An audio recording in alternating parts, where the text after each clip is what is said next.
हुजूर अकरम सल्लल्लाहु ताला अलैहि वसल्लम के बाल मुबारक ना बहुत घुंघरियाले थे और ना बिल्कुल सीधे थे, बल्कि एक दिल फरेब अंदाज से कंधों तक लटकते थे जो हर देखने वाले को मसहूर कर देते थे। हुजूर अकरम सल्लल्लाहु ताला अलैहि वसल्लम के बाल मुबारक में ऐसी खुशबू थी जो अंबर और कस्तूरी में भी ना थी। आपके बाल मुबारक आपकी सादगी, वकार और रूहानी आज़मत की अलामत थे। रिवायत में आता है कि हुजूर अलैहिस्सलातु वस्सलाम के बाल मुबारक कभी कानों की लो तक होते थे, कभी लो और कंधों के दरमियान और कभी कंधों तक आ जाते थे। रसूलुल्लाह सल्लल्लाहु ताला अलैहि वसल्लम उन्हें संवारते और तेल लगाते ताकि ये चमकदार और हसीन रहें। हज़रत अनस बिन मालिक रदी अल्लाह ताला अन्हु बयान करते हैं कि मैंने रसूलुल्लाह सल्लल्लाहु ताला अलैहि वसल्लम के बाल मुबारक को कस्तूरी और अंबर से ज़्यादा खुशबूदार पाया है। यह आपके बाल मुबारक की कुदरती खुशबू थी और यह आपकी ज़ात मुबारका की खुसूसियात में से थी।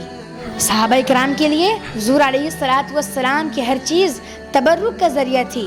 हुजूर अलैहिस्सलातु वस्सलाम के बाल मुबारक भी इसमें शामिल थे।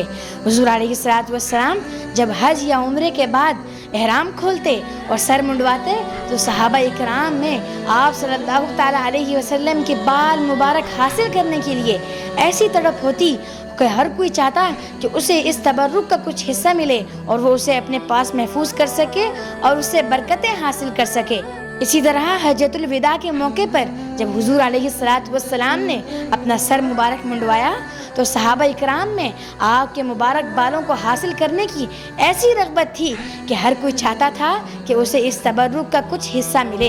हज़रत अनस बिन मालिक रदी अल्लाह ताला अन्हु बयान करते हैं कि हुजूर अलैहिस्सलातु वस्सलाम के बाल मुबारक में कुछ बाल ही सफ़ेद थे जिनकी तादाद बहुत कम थी।